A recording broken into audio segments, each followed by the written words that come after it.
नमस्कार मेरे भाई बहनों। आशा करता हूँ, उम्मीद करता हूँ सभी लोग अपने समस्त परिवार के साथ एकदम मंगल बढ़िया होंगे। दोस्तों, आज मैं कंप्लीट इंडियन ज्योग्राफी की सीरीज में, ये आपकी 14वीं क्लास है मित्र। इसमें मैं आज आपको जो भारत का रिवर सिस्टम है, नदी तंत्र है, उसके बारे में बेहतर तरीके से बताऊंगा। इसके साथ साथ आपको ये बताऊंगा कि हिमालय की कौन सी नदियां हैं, प्रायद्वीप भारत की कौन सी नदियां हैं, और मोस्टली इनमें से मेरी एक नदी होगी जिसके बारे में विशेष तौर से चर्चा करूंगा। उसकी सहायक नदियों के बारे में बताऊंगा।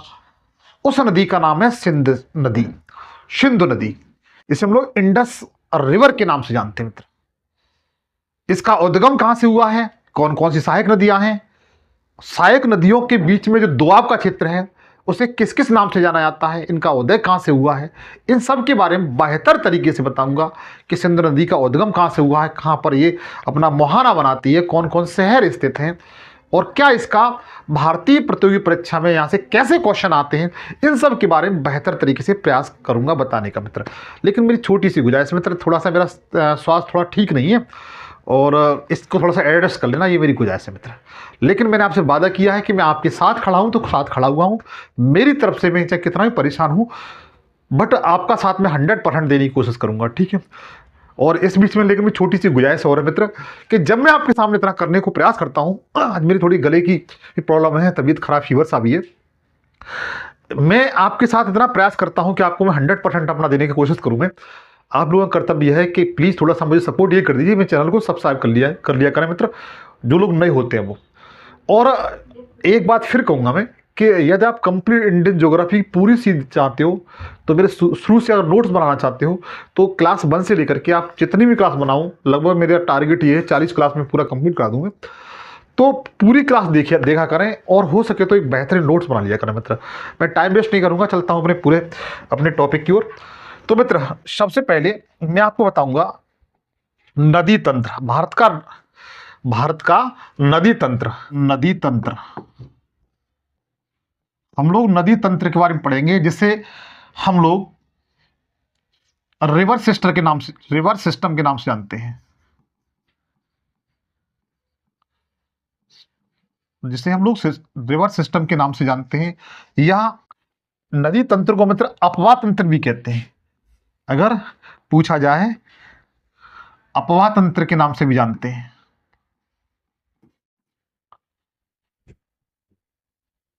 अपवाह तंत्र के नाम से भी जानते हैं, ड्रैगन सिस्टम के नाम से जानते हैं। बात एक ही है, नदी तंत्र या अपवाह तंत्र। मित्र, हम लोग भारत की नदियों के बारे में अध्ययन कर रहे हैं। किसकी? भारत की नदियों के बारे में अध्ययन कर रहे हैं। तो इस बात का ध्यान रखना मित्र कि सबसे पहले आपको बताना चाहता हूं कि नदी, जैसे यह नदी है, ये नदी है, मान के चलते हैं एग्जाम्पल के तौर पर, ठीक है। ये क्या बच्चों? नदी है। ये नदी जिस जगह से इसका उद्गम हो रहा है, मान के चलिए इस जगह से इसका उद्गम हो रहा है मेरे साथी, इस स्थान से इसका उद्गम हो रहा है बच्चों। क्या हो रहा है? उद्गम हो रहा है, निकल रही है यहां से। तो जिस स्थान से निकल रही है उस स्थान को हम मोस्टली नदी का उद्गम कहते हैं। क्या कहते हैं? नदी का उद्गम। जिस स्थान से प्रारंभ हो रही है उस स्थान को क्या कहते हैं? नदी का उद्गम कहते हैं मेरे भाई। क्या होता है? कहते हैं उद्गम कहा जाता है जहां से क्या हो रही है? नदी प्रारंभ हो रही है। क्या हो रही है मेरे मित्र? नदी प्रारंभ हो रही है। और जिस स्थान पर अपना पानी गिरा रही है, एग्जाम्पल के लिए यहां पर अपना पानी गिरा रही है, तो उस स्थान को किस नाम से जानते हैं? तो उस स्थान को मित्र मुख या मुहाना के नाम से जानते हैं। जहां पर नदी क्या कर रही है मेरे साथी? जहां पर अपना जल गिरा रही है। जहां पर नदी क्या हो रही है? अपना जल गिरा रही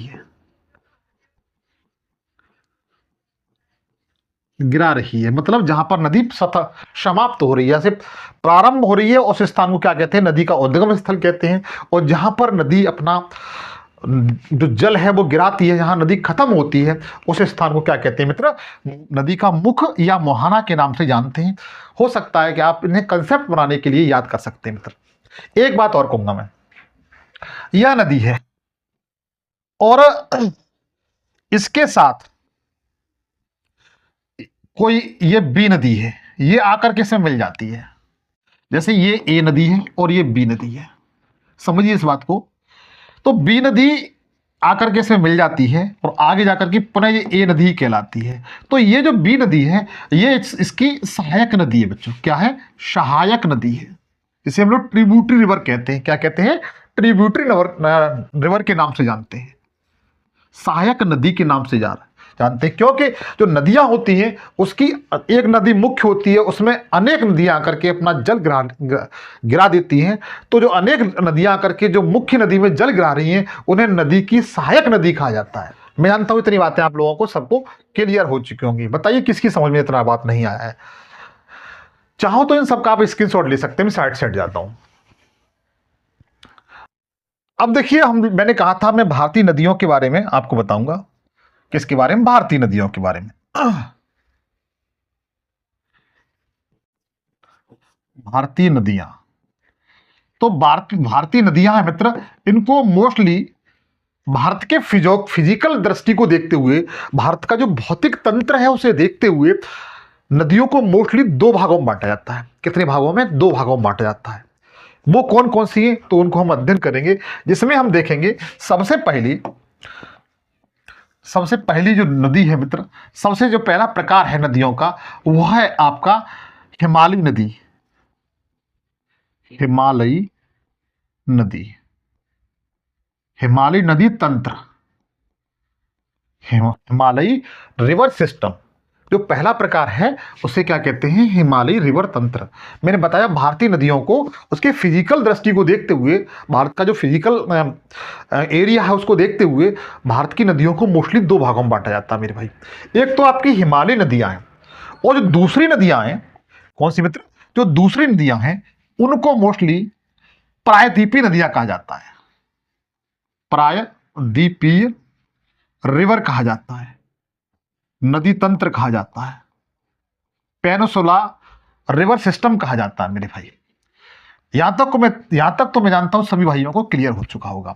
अब आप ये कहेंगे कि आपका क्वेश्चन होना चाहिए कि हिमालयी नदी का इसका इंपोर्टेंस ही क्या है, क्या मतलब है इन्हें दो भागों में बांटने का? तो ध्यान दीजिए, जो हिमालयी नदी है मित्र, हिमालयी जो नदी होती है ये हमेशा इनका जो उद्गम होता है, इनका जो उद्गम होता है मेरे दोस्त, उद्गम वह कहां से होता है? तो हिमालय पे बर्फ होती है, जिसे हम लोग हिमनद या ग्लेशियर कहते हैं। क्या कहते हैं?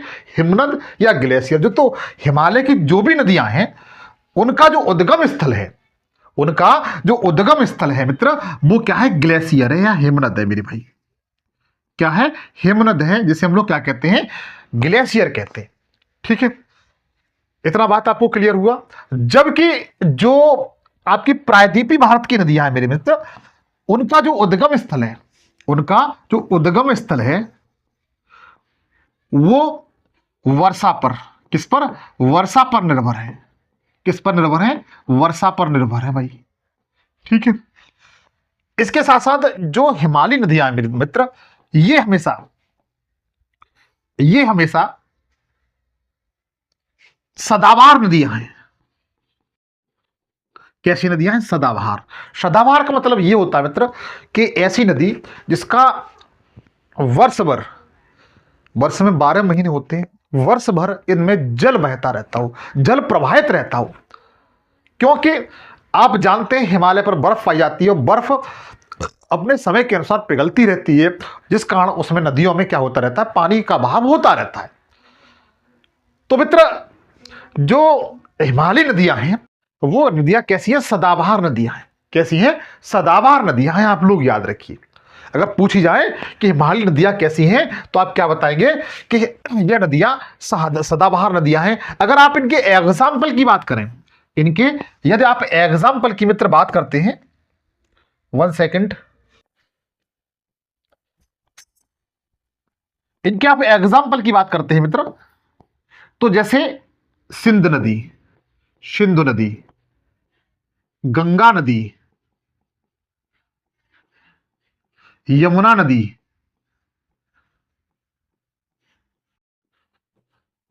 ब्रह्मपुत्र नदी, कोशी नदी, गंडक नदी। ये नदियां मित्र कैसी हैं? तो ये मित्र सदाबहार नदियां हैं। कभी देखा है आपने गंगा नदी में पानी सूख गया? कभी ऐसा देखा होगा? मैं जानता हूं बहुत नगण्य केस में आपको ऐसा देखने के लिए मिलेगा कि जो गंगा नदी है वो सूख गई हुई है। मैं बता चुका हूं जो हिमालय नदियां हैं वो वर्ष भर प्रभावित होती है, इसलिए उन्हें सदाबहार नदियां कहा जाता है। एवरग्रीन रिवर उनको कहा जाता है मेरे भाई। तो आप लोग याद रखिएगा कि ये जो नदियां हैं वो कैसी नदियां हैं? सदाबहार नदियां हैं। जबकि आप देखेंगे कि जो प्रायद्वीपीय भारत की नदियां हैं, प्रायद्वीपीय भारत की नदियां हैं, तो जो प्रायद्वीपीय भारत की नदियां हैं वह नदियां कैसी नदियां हैं? वो मौसमी नदियां बच्चों। कैसी नदी है? मौसमी नदी है। मौसमी नदी का मतलब ये होता है, एक फिल्मी गाना भी तो है, मौसम की तरह तुम भी बदल तो न जाओगे। तो मतलब ये है, मेरा मेरा सॉन्ग से मतलब नहीं है, मेरा बताने का मतलब यह है कि जो प्रायद्वीपीय भारत की नदियां हैं, पेनिनसुलर रिवर्स हैं, ये मोस्टली जब बरसात होती है तब उनमें पानी बहने लगता है, तब उनमें जल है वो प्रवाहित होने लगता है, आपका पानी है वो प्रवाहित होने लगता है, तब आपको दिखाई देती है हाँ ठीक है। लेकिन जैसे ही बरसात का मौसम खत्म होता है तो वो अपनी पुरानी अवस्था पे चली जाती हैं, सूख सी जाती हैं, पानी उनमें नहीं दिखाई देता है। ठीक है, तो जो प्रायद्वीपीय भारत की नदियां हैं मित्र वो कैसी नदियां हैं? तो बता दीजिए, ये मौसमी नदियां हैं मेरे भाई। जैसे अगर एग्जाम्पल की बात की जाए तो महानदी, कौन सी नदी? महानदी। उसके बाद गोदावरी नदी, कैसी? गोदावरी नदी है। कृष्णा नदी है, कौन सी? कृष्णा नदी है। कावेरी नदी है, कावेरी नदी है। तो ये नदियां मित्र कैसी हैं? प्रायद्वीपीय भारत की नदियां हैं और मौसमी नदियां हैं मित्र। ठीक है, इतनी बात आप लोगों को मैं जानता हूं, अगर नोट्स बना रहे हैं ईमानदारी से तो आपके समझ में आ चुके होंगे। समझ में आ रहा है मित्र इतना सेशन आपको, तो आपका इतना कर्तव्य बनता है, सेशन पे नहीं हो तो सब्सक्राइब कर लेना। आपको बताना चाहता हूं, आपका ये भाई इसी प्लेटफॉर्म पर जो आपका परिवार है और आपके सहारे मैं हूं, इसी प्लेटफॉर्म पर जीएस के सारे विषय, चाहे आपका हिस्ट्री हुआ, ज्योग्राफी हुआ, जैसे वर्तमान से हम पढ़ रहे हैं, आप पॉलिटिकल साइंस हुआ, इकोनॉमिक्स हुआ, जनरल साइंस हुआ, करंट अफेयर हुआ, विथ हिंदी और रीजनिंग जैसे विषयों को बिल्कुल निःशुल्क, सच कह रहा हूं मैं, बिल्कुल निःशुल्क पढ़ाता हूं। आप किसी भी भारत की प्रतियोगी परीक्षा की तैयारी कर रहे हो, लेखपाल, पुलिस, यूपीएसआई, ठीक है, पीसीएस, यहां तक कि यूपीएससी, यहां से कि आप यूपीएससी तक का आपका क्वेश्चन यहां से क्लियर हो सकता है मित्र, बशर्ते सेशन को पूरा देखा करें। और लेकिन मैं आपसे छोटी सी गुजारिश करता हूं कि इस सेशन को कम से कम 5 से 7 लोगों को शेयर कर दिया करो इस भाई के लिए। ठीक है, तो इतना ये सेशन आपको समझ में आया तो मित्र इसे आप लोग स्क्रीनशॉट ले सकते हैं। सिंधु नदी है उसके बारे में सबसे पहले मैं आपको सिंधु नदी के बारे में प्रयास करूंगा बताने का। ठीक है, तो आप लोग हेडिंग डालिए सिंधु नदी। सिंधु नदी, कौन सिंधु नदी? जिसे हम लोग इंडस रिवर कहते हैं। क्या कहते हैं? इंडस रिवर, रिवर के नाम से जानते हैं बच्चों। क्या कहते हैं? इंडर रिवर, इंडस रिवर के नाम से इसे जानते हैं। ये हमारी सिंधु नदी है बच्चों। ठीक है, सिंधु नदी के बारे में थोड़ा सा देख लेते हैं कि ये नक्शे में किस जगह है। तो ध्यान दीजिए मित्र, जैसे हम सबसे पहले भारत का मैप बनाते हैं, इस तरीके से लगभग भारत का मैप है मित्र।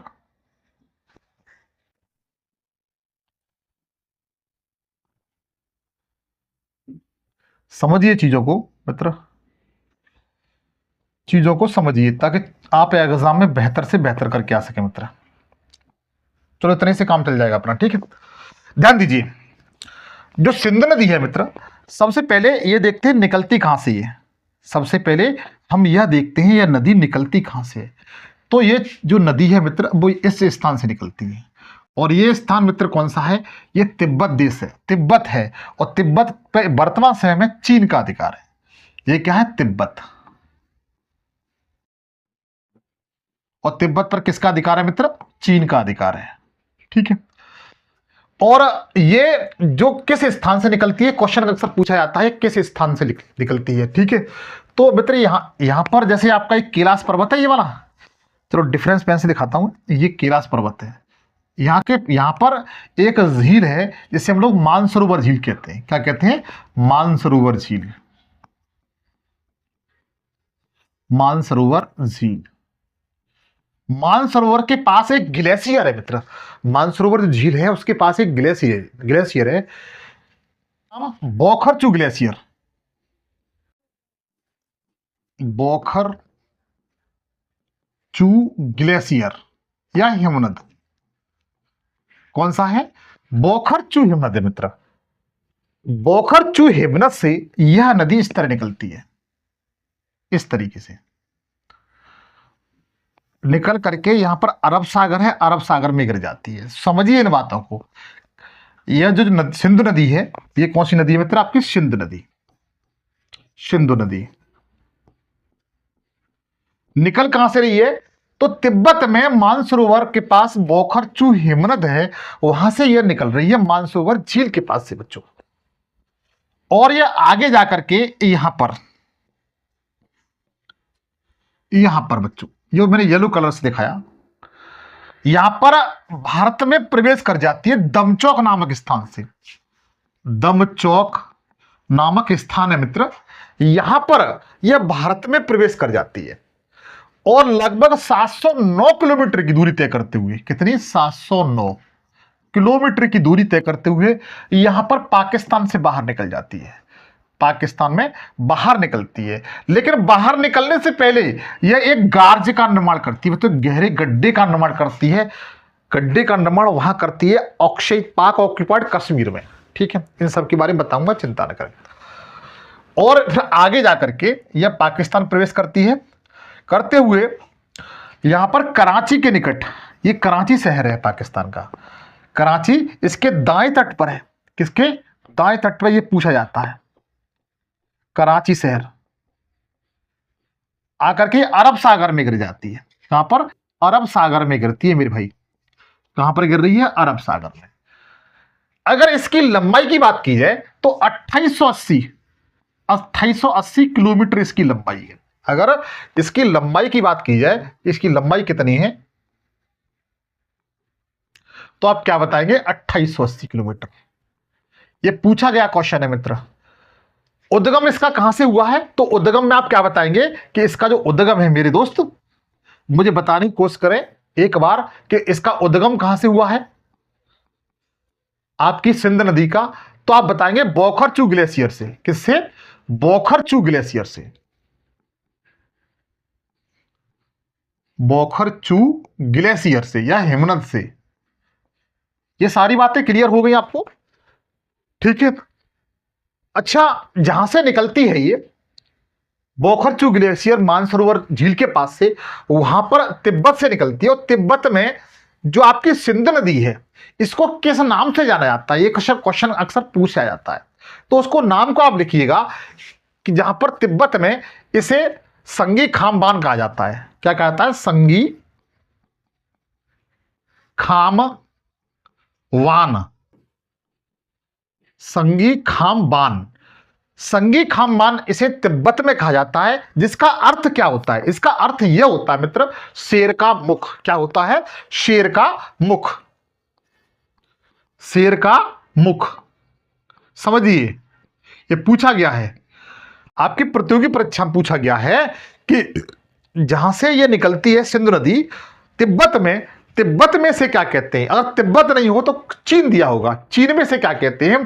तो संगी खामबान इसे कहा जाता है, और जिसका अर्थ क्या होता है? शेर का मुख। ये सारी बातें मित्र एक एक पॉइंट में आप लोग चाहो तो अपने दिमाग में फीड कर सकते हो, क्योंकि आप प्रतियोगी परीक्षा की तैयारी कर रहे हैं। आप अगर इनको ठीक से अपने दिमाग में बिठा लेते हैं या ठीक तरीके से नोट कर लेते हैं, समय के अनुसार रिवीजन कर लेते हैं, तो मैं जानता हूं आप वो सैनिक होंगे जो रण विजय को जीत करके आएंगे मित्र। चलिएगा, इतना आपको क्लियर हुआ? मैं जानता हूं इतनी बातें आप लोगों को, सभी भाइयों को क्लियर हो चुकी होंगी, और मुझे आशा भी है कि इतनी बातें आपको क्लियर होनी चाहिए। अब आगे ध्यान दीजिए, हम लोग सिंधु नदी के बारे में बात कर रहे थे। किसके बारे में? सिंधु नदी के बारे में। सिंधु नदी, तो सिंधु नदी जिसे हम लोग इंडस रिवर कहते हैं भाई, क्या कहते हैं, इंडस रिवर। ध्यान दीजिए, अब सबसे पहली बात यह निकल के आती है कि ये जो नदी है मित्र, ये कितने देशों से होकर गुजरती है, कितने देशों में अपने जल को लेकर के जाती है, कितने देशों में अपने पानी को लेकर के जाती है, और यह जो गिराती है वो किस स्थान पर गिराती है अपना जल, मुहाना किस स्थान पर बनाती है। मुहाने के बारे में पहले बता चुका हूं, मुहाना किसे कहते हैं मेरे भाई। तो यह 3 देशों से होकर के 3 देशों में क्या करती है, प्रवाहित होती है।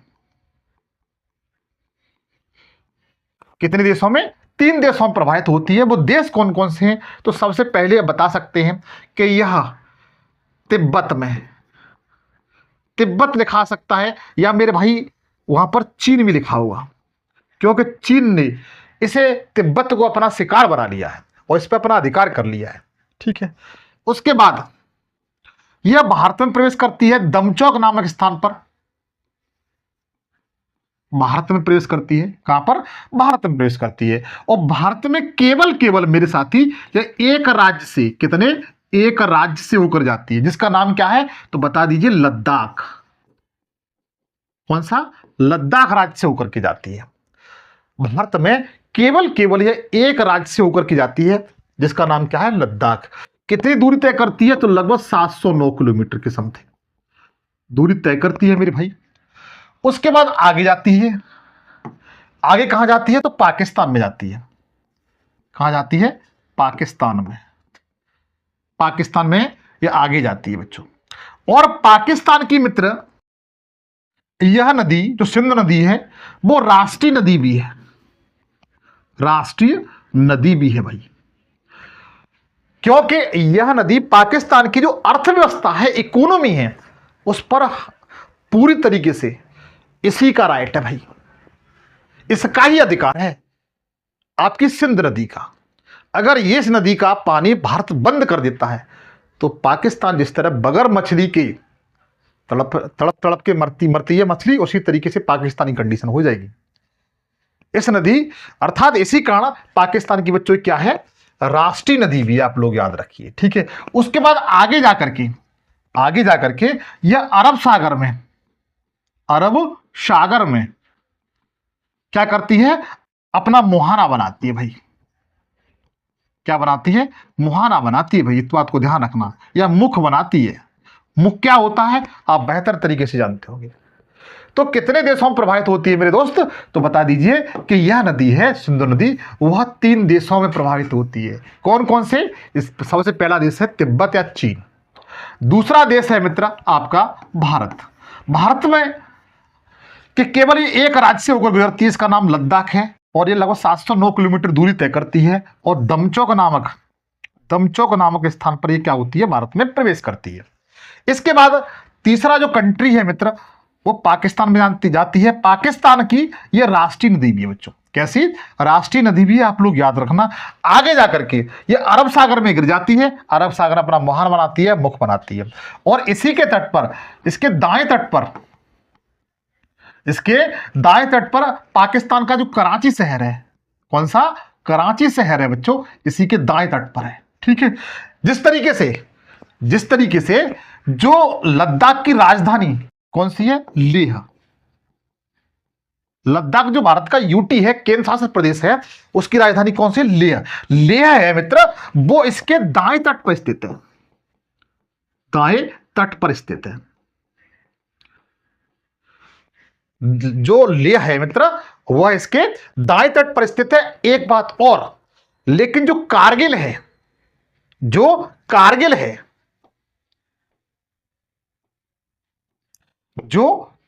मेरी भाई, कारगिल इस नदी के बाएं तट पर स्थित है। सॉरी, बाएं तट पर स्थित है, सही है, बाएं तट पर स्थित है बच्चों। ठीक है, कारगिल है वो इसके बाएं तट पर स्थित है। इतनी बातें आपको समझ में आ चुकी होंगी मेरे भाई। जिन मेरे भाइयों की ईमानदारी समझ में आ गई, वो स्क्रीनशॉट ले सकते हैं, नोट कर सकते हैं। आगे चले, आगे ध्यान दीजिए।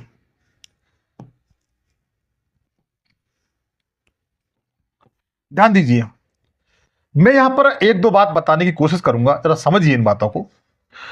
इसके लिए समझाने से पहले आप एक मेरे साथ छोटा सा प्यारा सा भारत का मैप बनाने की कोशिश करें इस तरीके से।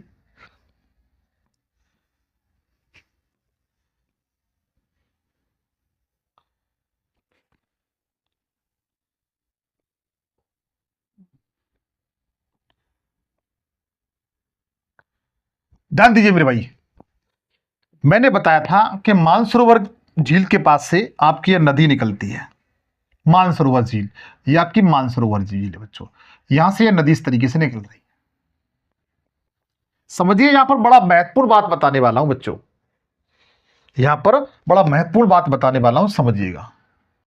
इस तरीके से नदी निकलती है, ठीक है। कभी कभी क्वेश्चन पूछा जाता है कि जो सिंधु नदी है वो किन दो पर्वत श्रेणियों के मध्य से होकर प्रवाहित होती है, किन दो पर्वत श्रेणियों के मध्य से होकर के बीच में होकर के प्रवाहित होती है, या किस पर्वत श्रेणी को यह काटती है। तो ध्यान दीजिए, मैंने इससे पूर्व की क्लास में पढ़ाया हुआ है कि यहां पर काराकोरम पर्वत श्रेणी है, जिसे एशिया की रीढ़ कहा जाता है, कृष्णगिरी के नाम से जाना जाता है। K2 इसकी सर्वोच्च चोटी है, जो भारत की सबसे ऊंची चोटी है, इसके बारे में बता चुका हूं मेरे भाई। और दूसरी जो पर्वत श्रेणी है, दूसरी जो पर्वत श्रेणी है मित्र, देखिएगा, वो ये वाली है।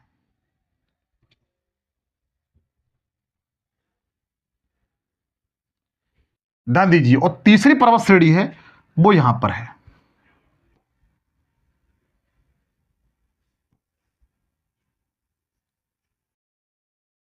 इस तरीके से। ये इसको मित्र क्या कहते हैं, काराकोरम, काराकोरम पर्वत श्रेणी, श्रेणी समझिए मित्र। इसको लद्दाख श्रेणी कहा जाता है, लद्दाख पर्वत श्रेणी कहा जाता है। और जो नीचे वाली है मित्र, ये वाली, इसके जास्कर श्रेणी कहते हैं। क्या कहते हैं, जास्कर श्रेणी कहा जाता है। अगर आपसे क्वेश्चन पूछा जाता है, अब तो आपको एक बात क्लियर हो चुकी कि जो सिंधु नदी है आपकी, कौन सी, ये सिंधु नदी, सिंधु नदी कौन कौन सी पर्वत श्रेणियों के मध्य होकर बहती है तो या प्रवाहित होती है, तो बता सकते हैं लद्दाख और जास्कर। तो क्वेश्चन पूछा जाए कि सिंधु नदी किन दो पर्वत श्रेणियों के मध्य होकर प्रवाहित होती है, तो बताइए, इसका प्रवाह है, सिंधु नदी का प्रवाह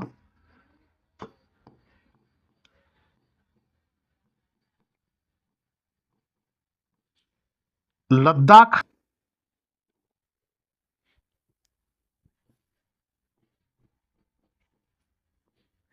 श्रेणी और जास्कर श्रेणी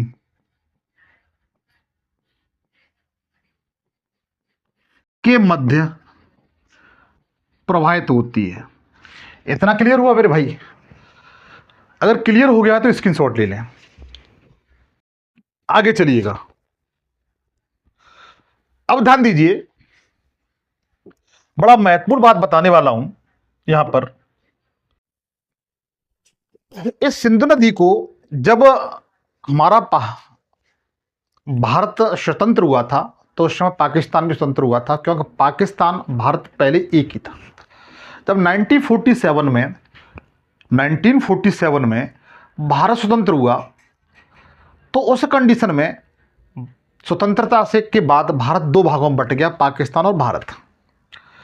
तो जब बटा तो नदी का ही बंटवारा हुआ। जैसे एक परिवार होता है, परिवार में दो बेटे होते हैं बाप के, जब उनके पिताजी गुजर जाते हैं, स्वर्गवास हो जाता है उनका, तो उनकी संपत्ति का बंटवारा होता है। उसी तरीके से इस नदी का बंटवारा हुआ, और बंटवारा हुआ, लेकिन कुछ कंडीशन ऐसी होती हैं जहां पर दोनों भाइयों में क्या होता है, बंटवारे को लेकर के कुछ विवाद होते हैं, तो तीसरा जो पड़ोसी होता है या रिश्तेदार होता है, उसे बुला लिया जाता है, ताकि उनके मध्य ठीक तरीके से बंटवारा हो सके। तो इस सिंधु नदी को लेकर के, किसको, सिंधु नदी को लेकर के, नदी को लेकर के 1960 में। कब मेरे भाई? 1960 में सिंधु नदी समझौता हुआ था। क्या हुआ था? सिंधु नदी समझौता। नदी समझौता, सिंधु नदी समझौता हुआ था। किन किन देशों के बीच में हुआ था? कितने देशों में? सबसे पहले यह पूछा जाता है कि सिंधु नदी समझौता कब हुआ था? तो 1960 में। कितने देशों के बीच में हुआ था? तो बता सकते हैं 2 देश। वह 2 देश कौन कौन से थे? तो बताइए। एक अपना भारत था और दूसरा कौन सा था? तो बता सकते हैं पाकिस्तान। कौन सा था मित्र? पाकिस्तान था। और इस समझौते को कराने में जो पड़ोसी बुलाया गया था वो मोस्टली वर्ल्ड बैंक,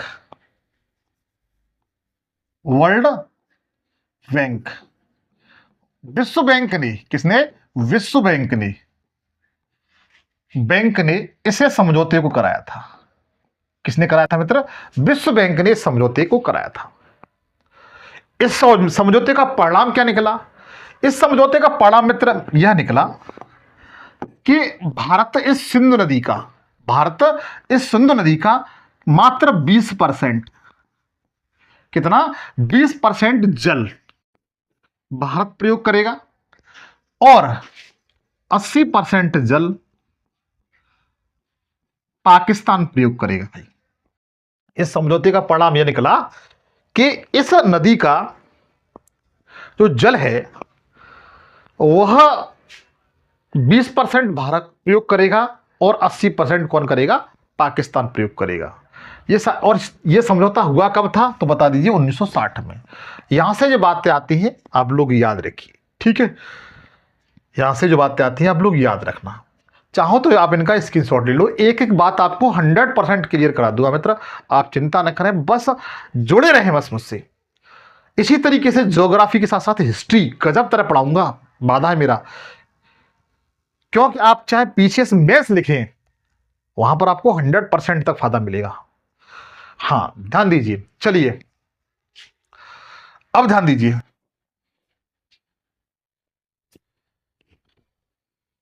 देखिए मित्र,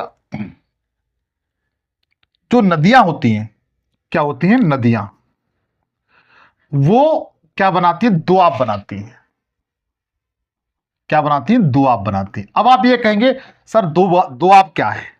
तो दोआब बताइए, यह 2 नदियों के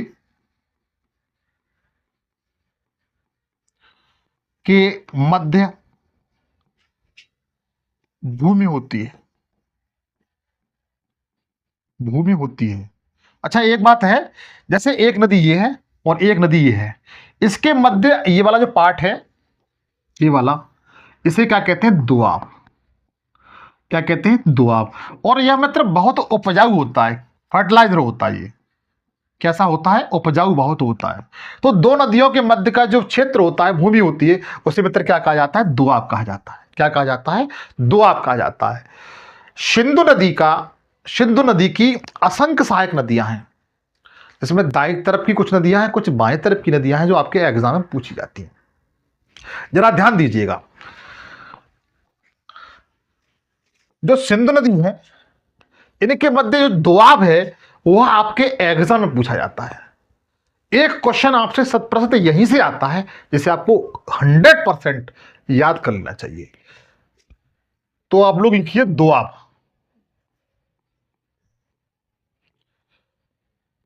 दोआब में लिखेंगे सबसे पहले नदी है सिंधु नदी। सिंधु नदी। उसके बाद सिंधु के बाद जस्ट इसके नीचे क्रम से मैं आपको क्रम भी बताऊंगा इसमें। उसके बाद झेलम नदी है। उसके बाद चिनाब नदी है। उसके बाद कौन सी है? रावी नदी है। इनका क्रम भी मित्र याद रखना, उत्तर से दक्षिण, इनका क्रम भी याद कर लेना क्योंकि क्रम भी पूछा जाता है पीसीएस जैसे एग्जाम में। क्वेश्चन ये बना हुआ है। रावी है, उसके बाद व्यास नदी है। कौन सी? व्यास नदी है। उसके बाद सतलज नदी है। कौन सी? सतलज नदी। इन सबको क्रम से याद कर लेना, उत्तर से दक्षिण में या दक्षिण से उत्तर आप लोग याद कर सकते हैं, क्योंकि मैं नहीं चाहता हूं कि आप मुझसे पढ़ रहे हैं एक भी क्वेश्चन किसी तरीके का मिस हो मेरे भाई। ध्यान दीजिए, जो सिंधु नदी है, सिंधु और जो झेलम नदी है, इसके जो बीच का जो दोआब है, सिंधु और झेलम नदी के जो बीच बीच का दोआब है, उसे सिंधु दोआब कहते हैं बच्चों। क्या कहते? सिंधु सागर के नाम से जानते हैं, सिंधु सागर के नाम से जानते हैं। अगर क्वेश्चन पूछा जाए कि आप ये बताइए कि सिंधु सागर जो दोआब है वो किन दो नदियों के बीच में है, तो बताएंगे सिंधु नदी और झेलम नदी के बीच में। किसके बीच में? सिंधु नदी और झेलम नदी के बीच में सिंधु सागर दोआब।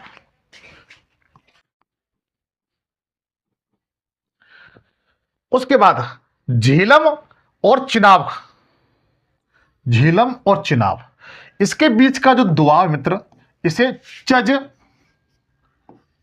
या छाज दोआब कहते हैं। चज दोआब या छाछ दोआब, चज दोआब या छाछ दोआब कहते हैं मेरे भाई। ठीक है, झेलम और चिनाब के बीच का बच्चों। ठीक है, चिनाब और Ravi, very very important, Chenab और रावी, चिनाब और रावी के बीच का जो दोआब है ये वाला बच्चों, ये वाला, इसे रचना दोआब कहते हैं, रचना दोआब। अति महत्वपूर्ण है, इंपोर्टेंट है मेरे भाई, इस पे स्टार लगा लेना कि रचना दोआब हो किन दो नदियों के बीच में है, तो बता दीजिए चिनाब और रावी के बीच में। ठीक है, और रावी और व्यास के बीच में, रावी और व्यास के बीच में जो दोआब है उसे वारी दोआब कहते हैं, वारी दोआब। क्या कहते हैं? वारी दोआब कहते हैं, रावी और व्यास के बीच में। और व्यास और सतलज के बीच का मित्र ये वाला दोआब है, व्यास और सतलज के बीच का दोआब है मित्र, उसे विष्ट दोआब कहते हैं, विष्ट, विष्ट दोआब। क्या कहते हैं? विष्ट दोआब कहते हैं मेरे दोस्त। क्या कहते हैं? विष्ट दोआब कहते हैं। तो एक बार थोड़ा सा रिवीजन करना चाहे तो कर सकते हैं, बता दूं मैं।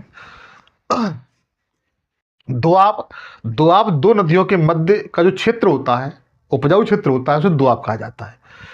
अब सिंधु नदी के बीच की ओर से देखें तो सिंधु और जो झेलम नदी है, सिंधु और झेलम नदी के मध्य का जो दोआब है उसे सिंधु सागर दोआब कहते हैं भाई। क्या कहते हैं?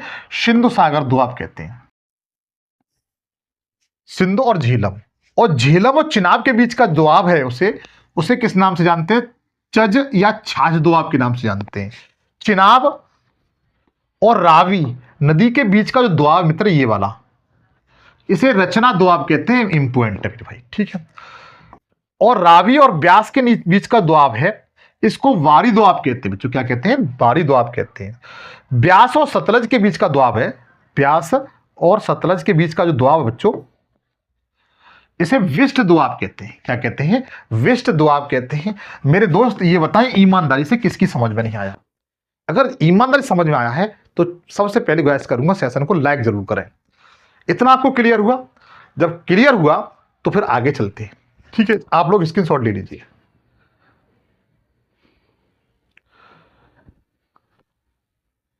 ध्यान दीजिए, आगे चलिए।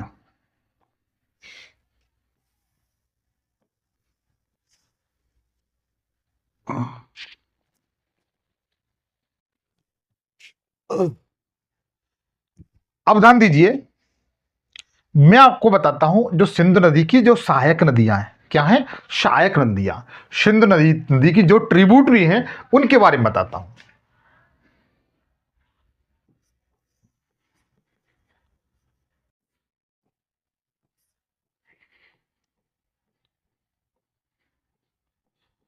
सहायक नदी, ठीक है, जहां से क्वेश्चन बनता है। ठीक है, जरा ध्यान दीजिएगा। सबसे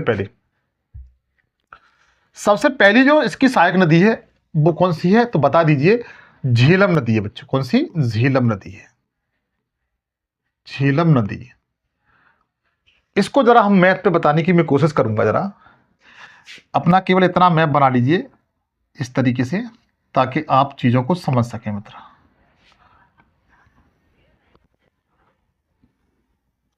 इतना ही से काम चल जाएगा। झेलम नदी है मित्र, जैसे पहले ये सिंधु नदी है, ये सिंधु नदी है, इसके बारे में बता चुका हूं। झेलम नदी है वो जम्मू कश्मीर में, यहां से वेरीनाग स्थान से, कहां से, शेषनाग या वेरीनाग, शेषनाग या वेरीनाग नामक स्थान से निकलती है बच्चों, ठीक है। शेषनाग जो झील है वहां से, या वेरीनाग झील है वहां से निकलती है। और ये इस तरीके से, श्रीनगर इसी के तट पे बसा हुआ है। इस तरीके से मित्र यह भारत और पाकिस्तान का बॉर्डर ही बनाती है। जो झेलम नदी है, झेलम नदी है, यह भारत और पाकिस्तान का क्या बनाती है, बॉर्डर बनाती है, इस तरीके से, समझ रहे हो। और आगे जाकर के इस तरीके से एक नदी आती है चिनाब नदी, उसमें मिल जाती है। और किशनगंगा, किशनगंगा मित्र इसकी इस तरीके से एक सहायक नदी भी है। कौन सी, किशनगंगा, पूछी गई है किशनगंगा, इसकी बच्चों क्या है, सहायक नदी है, ठीक है। तो इसका जो उद्गम है मित्र वो जम्मू कश्मीर के, किसके, जम्मू कश्मीर के, जो भारत का यूटी है, केंद्र शासित प्रदेश है, जम्मू कश्मीर के शेषनाग या वेरीनाग स्थान से इसका वो झील से इसका उद्गम हुआ है। और यह आगे बढ़ करके जब भारत और पाकिस्तान का बॉर्डर बनाती है, उससे पहले एक किशनगंगा नामक जो नदी है वो इसमें आकर मिल जाती है बच्चों, ठीक है। और आगे जाकर के चिनाब नदी में क्या हो जाती है, मिल जाती है। तो समझिए इस नदी को, इतना तो आपको क्लियर हुआ। झेलम नदी है मित्र, झेलम नदी का पुराणों में या फिर वैदिक वेदों में इसका नाम क्या मिलता है, ये अक्सर क्वेश्चन पूछा जाता है। तो इसका जो नाम है मित्र, झेलम नदी को वितस्ता कहते हैं। आप एक नंबर क्वेश्चन क्लियर करके जा रहे हैं, ध्यान रखना। पूछा गया है कि झेलम नदी का पौराणिक नाम या वैदिक नाम क्या है, तो वितस्ता नदी कहेंगे आप, वितस्ता रिवर कहेंगे आप। तो झेलम नदी का जो पौराणिक नाम है वो कहां है, क्या है, वितस्ता है। इसका जो उद्गम है, उद्गम कहां से हुआ है मित्र, बताइएगा, मैंने आपको जस्ट बताया है, तो बताइए इसका जो उद्गम है वो वेरीनाग झील से, वेरीनाग या शेषनाग नाग झील से बच्चों, ठीक है, जो कहां पर है, जम्मू कश्मीर में। कहां पर मित्र, जम्मू कश्मीर इसका उद्गम हुआ है। जो श्रीनगर है मेरे दोस्त, जो जम्मू कश्मीर की राजधानी है श्रीनगर, और डल झील, डल झील इसी के तट पर स्थित है बच्चों, ठीक है, आप लोग याद रखना। और इसकी सहायक नदियों के बारे में बात की जाए, किसके बारे में, सहायक नदियों के बारे में, ट्रिब्यूटरी के बारे में, तो आप क्या बताएंगे, किशनगंगा। कौन सी, किशनगंगा। अच्छा, किशनगंगा इसे भारत में कहते हैं, लेकिन पाकिस्तान में जो किशनगंगा नदी है बच्चों, पाकिस्तान में जो किशनगंगा नदी है वहां पर इसे नीलम के नाम से जाना जाता है, नीलम नदी, नीलम नदी के नाम से जाना जाता है। पूछा गया क्वेश्चन है कि किशनगंगा को पाकिस्तान में किस नदी के नाम से जाना जाता है, तो बताइए नीलम नदी की। जो किशनगंगा किसकी सहायक नदी है, तो बता सकते हैं झेलम की। बताइए, इतनी बातें आप लोगों की समझ में आ चुकी होंगी, इतनी बातें आप लोगों को समझ में आ चुकी होंगी। अच्छा, एक बात और बता रहा था मैं, जैसे मैंने आपको बताया था कि सिंधु नदी है वह दमचौक नामक स्थान पर प्रवेश करती है, दमचौक नामक स्थान पर भारत में प्रवेश करती है, और चिल्लास नामक स्थान पर, कौन से, चिल्लास, चिल्लास नामक स्थान में पाकिस्तान में प्रवेश कर जाती है। मतलब भारत में कहां से प्रवेश कर रही है, तो लद्दाख में केवल एक राज्य से, दमचौक, और निकल कहां से रही है, चिल्लास नामक स्थान से। लेकिन यहां पर बच्चों एक गहरे गार्ज का निर्माण करती है सिंधु नदी, और एक गहरा गार्ज इतना गहरा है कि हम इस तरीके से देखेंगे तो 5 किलोमीटर इस तरीके से अंदर, 5 किलोमीटर नीचे प्रवाहित होती है। 5 किलोमीटर, मैं सच बता रहा हूं, अगर देखेंगे तो ये जहां पर एक गहरी गार्ज का निर्माण कर रही है, एक मतलब गहरी गर्त में होकर प्रवाहित होती है, तो 5 किलोमीटर गहराई है। आप लोग याद रखना, पूछा जाए तो आप बता दीजिएगा, ठीक है। ये गार्ज पूछा जाता है। हाँ, इतना आपको क्लियर हुआ? चाहो तो आप इसका स्क्रीनशॉट ले सकते हैं। अब मैं आपको बताता हूं आगे जो नदी है उसके बारे में। मैंने झेलम नदी के बारे में बता दिया, अब आगे बताता हूं मैं जो नदी है चिनाब नदी। चिनाब नदी बच्चों, चिनाब नदी के बारे में बताते हैं।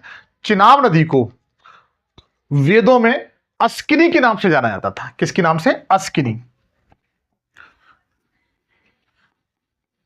अस्किनी नदी, पुराणों में इसका पुराना नाम क्या है? तो अस्किनी नदी। ठीक है बच्चों, आप लोग याद रखना, आप लोग याद कर सकते हो, ठीक है। इसका जो उद्गम है मित्र, वह इसका जो उद्गम है वो हिमाचल प्रदेश में, कहां से?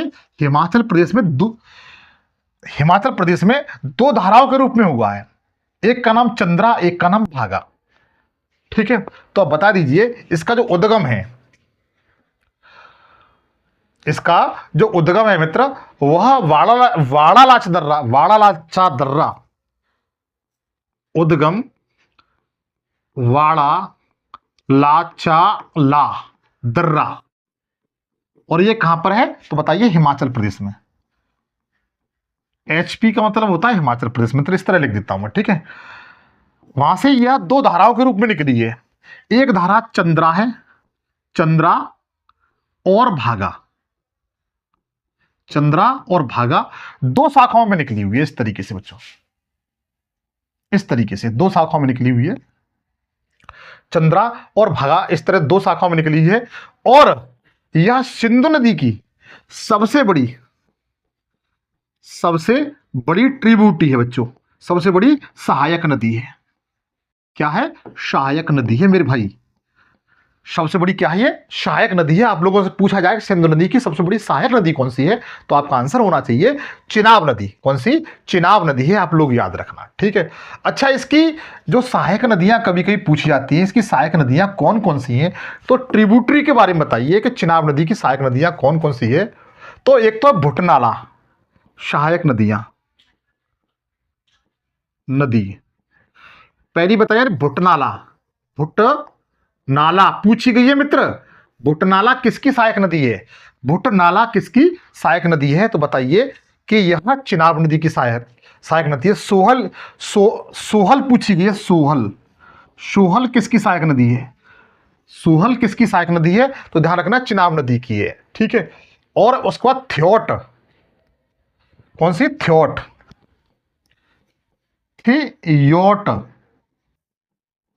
थ्योट किसकी सहायक नदी है?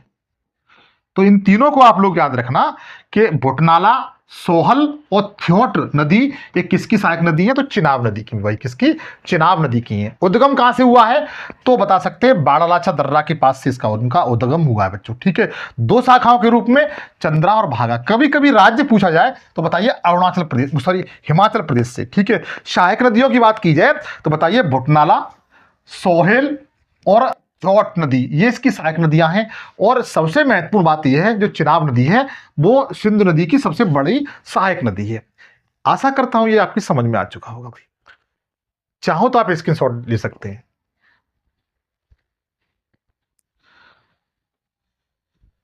आप चलते हैं रावी नदी की ओर।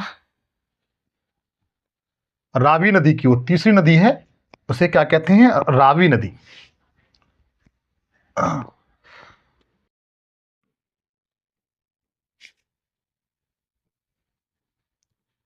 रावी नदी, और रावी नदी को वैदिक काल में, या इसका प्राचीन नाम क्या है, तो बताइए इसे पुरुषणी नदी कहते हैं बच्चों। क्या कहते हैं? पुरुषणी नदी। पुरुषणी नदी क्या कहते हैं? पुरुषणी नदी कहते हैं, आप लोग याद रखना भाई, ठीक है। रावी नदी को क्या कहते हैं? पुरुषणी नदी के नाम से जाना जाता है, ठीक है। इसका जो उद्गम है मित्र, इसका जो उद्गम है वो कहां से हुआ है? तो हिमाचल प्रदेश में एक दर्रा है, दर्रे का नाम कौन सा है बता सकते हैं? रोहतांग दर्रा। रोहतांग दर्रा।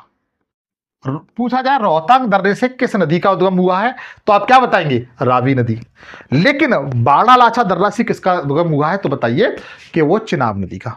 बाड़ालाचा दर्रे से किसका उद्गम हुआ है तो चिनाब नदी का। लेकिन रोहतांग दर्रे से किसका उद्गम हुआ है तो आपका आंसर होना चाहिए कि रावी नदी का। बच्चों रावी नदी का पुराना नाम क्या है? पुरुषणी नदी है बच्चों, ठीक है। अगर पूछा जाए तो आप बताइए। और इसकी सहायक नदियों की बात आ जाए कि इसकी सहायक नदियां कौन कौन सी हैं। सहायक नदी ट्रिब्यूटरी, तो आप क्या बताएंगे किसी ट्रिब्यूटरी कौन सी है? तो मित्र भादल इंपोर्टेंट है। भादल नदी पूछी गई है मित्र। इनको देखो, इसकी जो सहायक नदी है उनको आप 100% मित्र याद कर लें, पूछी जा सकती हैं। भादल तो अनेक बार पूछी गई है।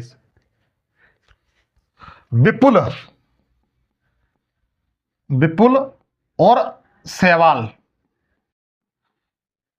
ये नदियां पूछी गई हैं बच्चों। इसमें आप भादल को और विपुल को तो आप लोग 100% याद कर लें बच्चों, ठीक है। ये पूछी जाती हैं, स्क्रीनशॉट ले लें आप। अब आगे देखिए, अब चलते हैं ब्यास नदी की ओर। किसकी ओर? ब्यास नदी की ओर चलते हैं बच्चों, ब्यास नदी की ओर। और ईमानदारी से बताएं, कसम से भाई, आपको सेशन कैसा लग रहा है? अगर अच्छा लग रहा हो तो प्लीज एक प्यारा सा कमेंट्स कर दिया करें कि हाँ सर ठीक है। अब देखिए ब्यास नदी, चौथी नदी कौन सी है? ब्यास नदी। ब्यास नदी को जो पुराना नाम है उसे बिपाशा कहते हैं। बिपाशा बसु नहीं, नो एंट्री वाली। बिपाशा कहते हैं, बिपासु नहीं, बिपाशा, ठीक है बच्चों। ब्यास नदी का पुराना नाम क्या है? बिपाशा है, आप लोग याद रखना बच्चों, ठीक है। इसका उद्गम कहां से हुआ है? अगर इसके उद्गम की बात की जाए तो इसका उद्गम आप कहां से बताएंगे कि इसका उद्गम है वो कहां से हुआ है मेरे भाई? तो आपका आंसर होना चाहिए कि इसका जो उद्गम है मित्र वह व्यास कुंड से उद्गम हुआ है। और व्यास कुंड कहां पर है तो बता दीजिए? हिमाचल प्रदेश में। कहां पर है? हिमाचल प्रदेश में। एक एक फैक्ट आपको क्लियर हो जाएंगे। ब्यास नदी का उद्गम कहां से हुआ है? हिमाचल प्रदेश से उद्गम हुआ है, ठीक है, आप लोग याद रखिए। और एक बात और है, जो सिंध नदी की जितनी भी सहायक नदियां हैं वो सारी पाकिस्तान में जाती हैं, लेकिन ब्यास नदी पाकिस्तान में नहीं जाती। ब्यास नदी पाकिस्तान में नहीं जाती, ये पूछा जाता है। यह पंजाब में हरके नामक स्थान पर सतलज नदी विलीन हो जाती है। तो बता, ध्यान रखना, यह किस में नहीं जाती? यह भारत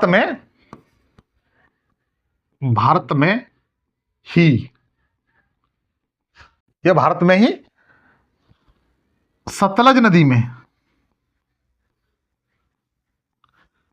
मिल जाती है, ठीक है भाई, आप लोग याद रखना, ठीक है। आप लोग इनको इस तरह से याद रख सकते हो ब्यास नदी के बारे में।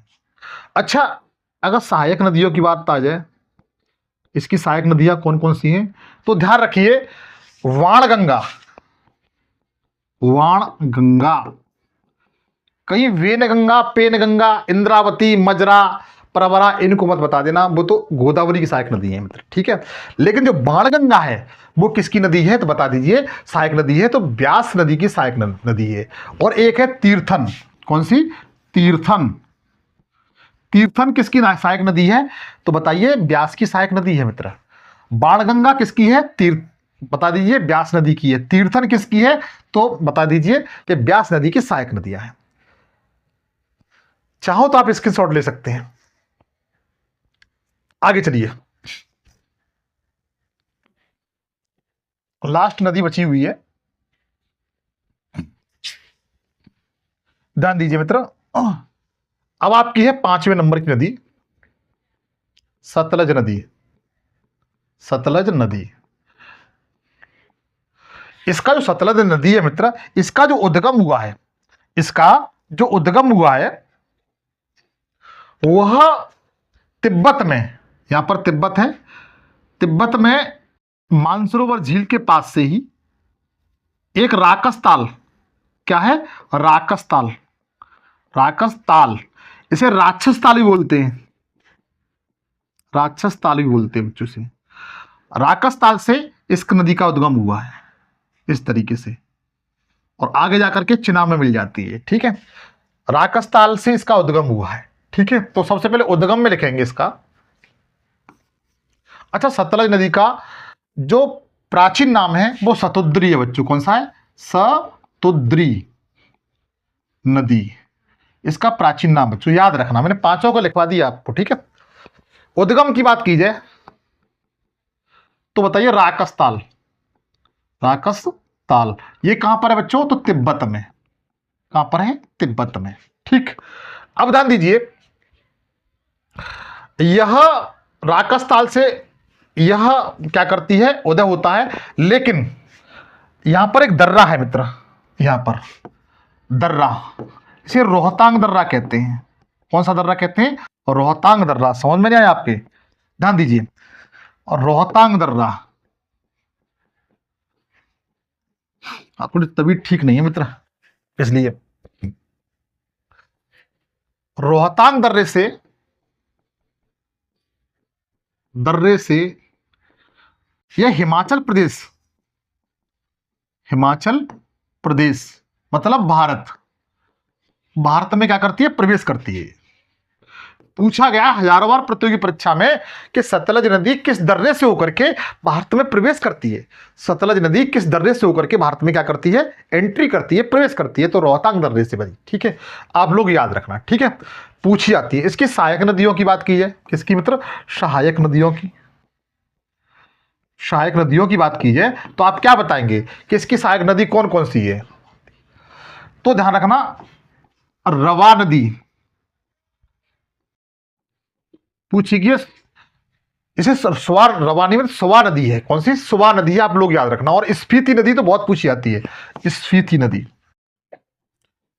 स्फीति नदी किसकी सहायक नदी है? तो सतलज की सहायक नदी है बच्चों। ठीक है, तो ये सारी महत्वपूर्ण बातें थी, आप लोग स्क्रीनशॉट ले सकते हैं।